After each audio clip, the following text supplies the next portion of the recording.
વંદે માતરમ. હમણાં બહુ એવું સાંભળવા મળે છે કે ગુજરાતમાં વરસાદ નથી, કે કદાચ મોડો થશે, કે વાદળા બંધાતા નથી.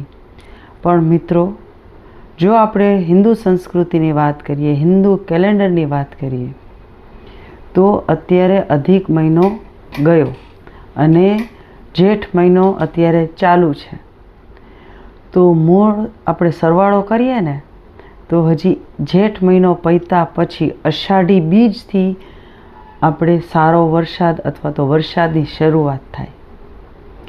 તમે જે ગણતરી કરો છો ને, એ સાયન્ટિફિક કે મોડર્ન ટેકનિકની ગણતરી કરો છો, 1 જૂને આવી જાય છે, એ બધી વાત સાચી, પણ આપણે આપણી સંસ્કૃતિ નથી ભૂલવાની.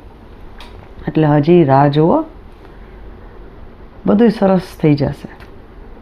નમસ્તે.